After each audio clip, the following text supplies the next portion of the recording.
सबैजनालाई मेरो भिडियोमा स्वागत छ। सबैजना सन्चै हुनुहुन्छ। म पनि एकदम सन्चै आएको छु। आज चाहिँ ट्रेनिङ भ्लग सुरु गर्दैछु। त्यही पनि टाक्क लाएर गाडीदेखि धुलीखेलको बाटोदेखि नै हो। धुलीखेलको बाटो चाहिँ अहिले यस्तो छैन। हेर्नु नि बाटोको हालत पुरै बिजो छ क्या, खत्तम छ। अहिले चाहिँ मेलम्ची रोडको गाडी लोड गर्न लागेको। ट्याक्क लाएर आउँदा फेरि टक्क ल पर हेर्नु न टिफर पुरै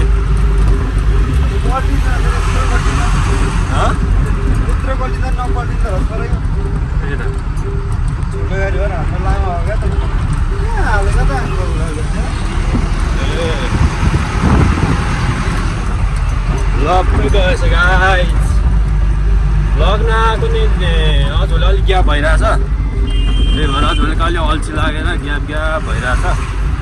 टक्क लगाएर हामी चाहिँ बिहान उठ्यो अनि गाडी भक्तपुर ग्यारेजमा थियो।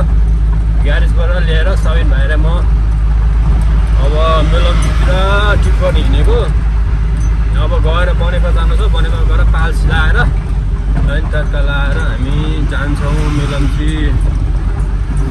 अनि आज चाहिँ यसरी भ्लग गर्दै यसरी कस्तो हुँदैछ भनेर टक्क लगाएर हेर्नु न। तपाईँको यो बाटो चाहिँ धेरै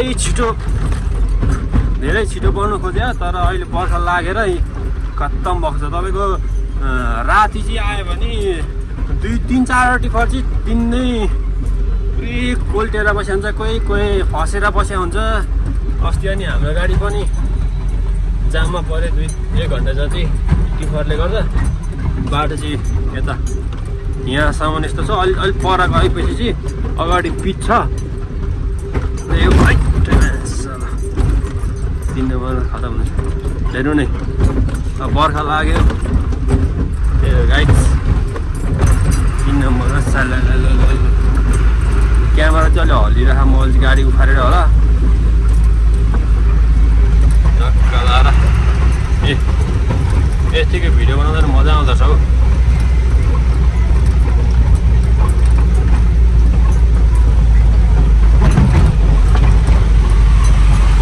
गर्ने है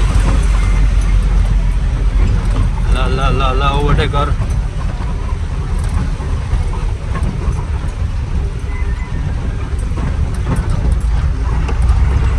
ओभरटेक गर्नलाई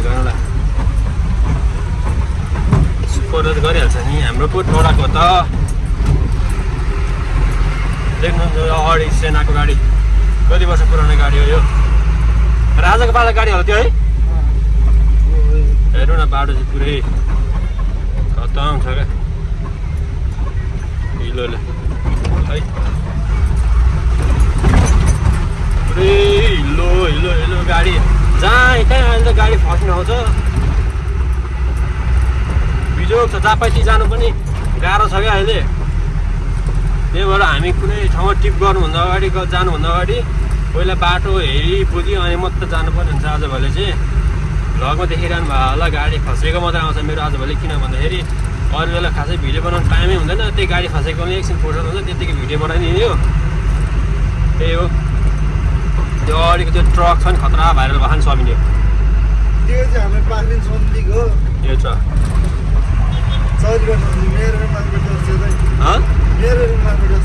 सरकारी गाडी हो यो। हो र टक्क लाएर गाई चाहिँ अब हामीले चाहिँ पिच भेट्नु लाग्यो। अहिले त तल्लोपट्टि पिचको ग्राभेल हालिसकेछ है।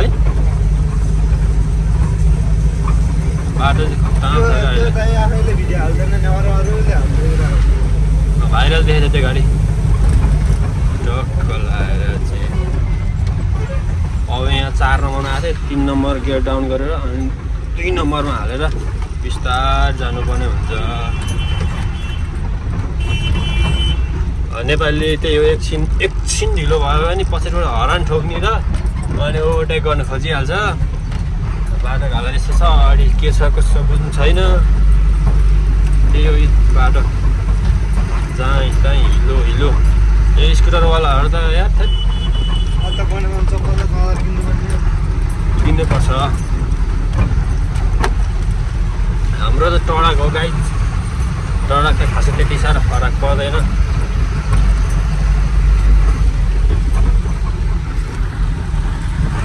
मैले भ्लग नै हालेँ। आज भोलि चाहिँ अलिक ग्याप भइरहेछ।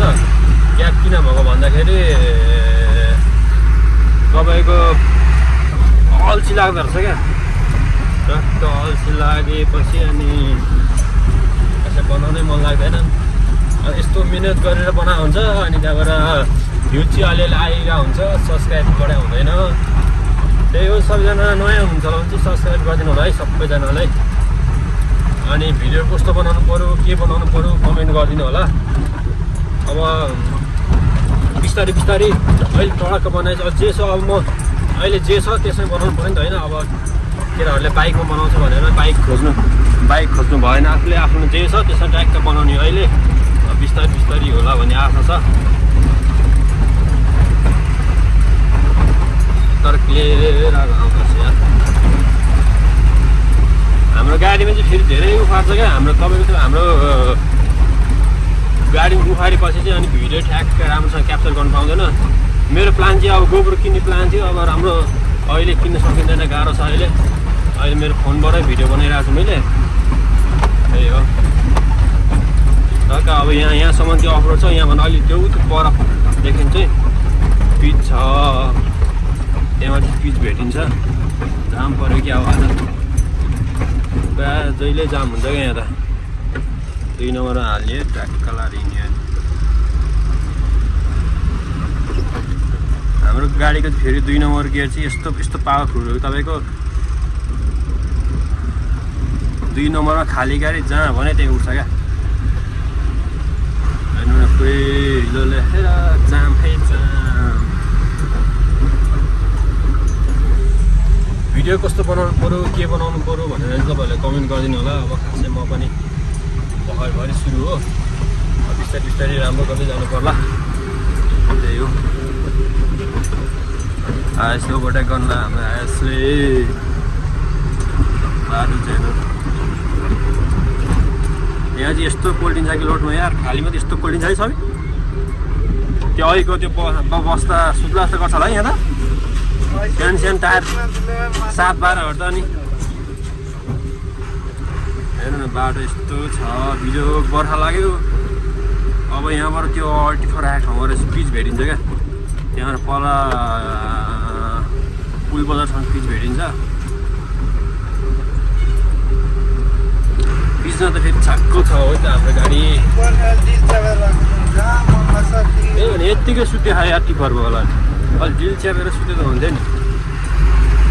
अब यहाँबाट 3 नम्बर हाल्यो।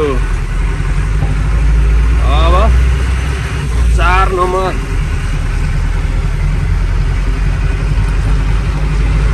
ल सबै गाडी चाहिँ 5 नम्बर हालेर हामीले बाटो पनि हुन्छ।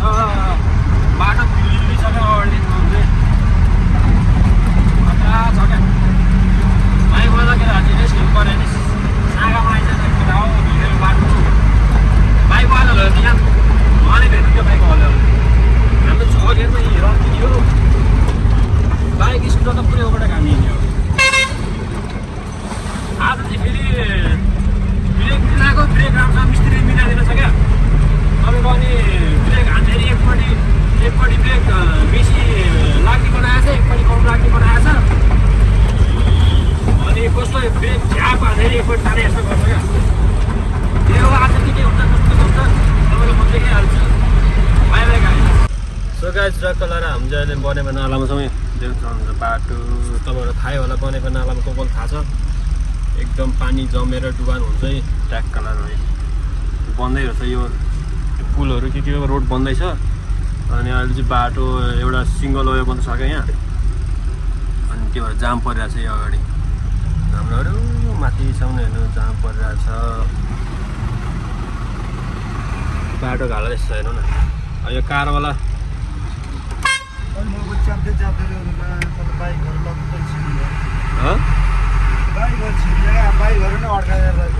है बाटो चाहिँ यस्तो छ क्या। टक्क लाएर हेर्नु चाहिँ पुरै हिलो विकास पनि काम सुरु हुँदैछ। हामी यतातिर गाडी घुराउँदैछौँ। हेर्नु न बाटो चाहिँ यस्तो छ है नालामा बनेपामा।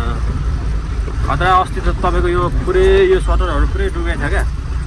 पानी जम्ने त माथिसम्म जम्छ, पानी जम्ने ठाउँ हुँदैन। अनि पुरै जमेको छ क्या। अगाडि मामा रहेछ, मामाले कर्नलाई भिडियो गरेर हान्दैन। बाटो ल भिडियोमा मामाले कराउँछ फेरि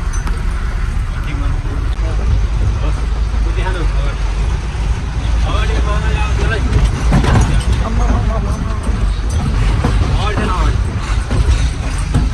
मामाले आउँछ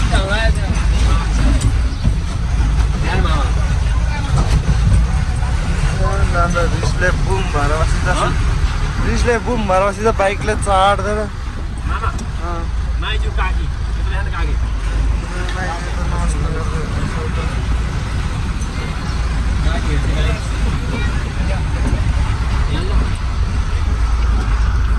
गाई चाहिँ बाटो चाहिँ यस्तो छ क्या पुरै हेर्नु त बनेपाको बाटो। हाम्रो चाहिँ फेरि अफ रोड किङ हो, खतरा अफ रोड हान्छ नि हाम्रो गाडीले त। तपाईँको अशोक लेल्यान्ड कम्पनीको गाडीले चाहिँ अफ रोड बाइक खत्रै बनाइदियो अरे। म्याक्सिमम् हेर्नुहोस् अफ रोड गुर्ने गाडीहरू पुरा अहिले अशोक लेल्यान्ड पश्चिमतिर गुर्ने, कर्णालीतिर गुर्ने गाडीहरू अफ रोडमा पुरै। अनि टाढा गाडीहरूको चाहिँ होचो हुन्छ कि आर्टिफिसियल, त्यो पुरै छुन्छ। हाम्रो ल्यान्डाको चाहिँ डिफेन्सल अग्लो हुन्छ, 9-20 को टायर लाग्छ। त्यही पनि तपाईँको अनि सेन्सर हुँदैन क्या टाढा गाडीमा, अशोक लेल्यान्डमा चाहिँ। अनि त्यही भएर जस्तै कालोमा नि सबैले लेल्यान्ड चाहिँ राम्रो मान्दो रहेछ। हाम्रो नि त्यही भएर लेल्यान्डै छ। बनेपाको हालत यस्तो छ, पानी जमेर बुझेको छ। पाल सिलाउनु पनि कहाँ सिलाउने भनेर केटा पाल्दा हो तल त्यस्तो ब्यागमा रोक्नु कुरो भएन न। अब भएमा सिलाउने सिलाउनु भएन, जोडीले पैसा छैन है सिलाउने पैसा दिँदैन 2025 दिन्छ यो गाडी। त्यही त फेरि हाम्रो पाल च्यापिसकेको छ नि त रङ साइड छ। सरी मैले मिस्टेक बोलेँ क्या हो। त्यो गाइज बाटोमा के हुँदैछ तपाईँलाई म देखाइहाल्छु। सो गाइज ट्रक कलर हामी चाहिँ हिजो यता गाडी लोड गर्न आयो, अनि त्योबाट गाडी पानी पऱ्यो, लोड सोड भएन, यतिकै बस्यौँ। यो भिडियो पनि लामो भइसक्यो। अनि एउटा कुरा गर्नु चाहिँ नभुल्नु होला गाइज, टक्क नयाँ हुनुहुन्छ भने सब्सक्राइब गरिदिनु होला, पुरानो हुनुहुन्छ भने लाइक कमेन्ट सेयर अनि बेल आइकन थिच्न नभुल्नु होला। अनि मैले के गर्नुपर्छ कस्तो कस्तो गर्नुपर्छ सबै कमेन्ट गरिदिनु होला। त्यही हो, बाई बाई गाइज।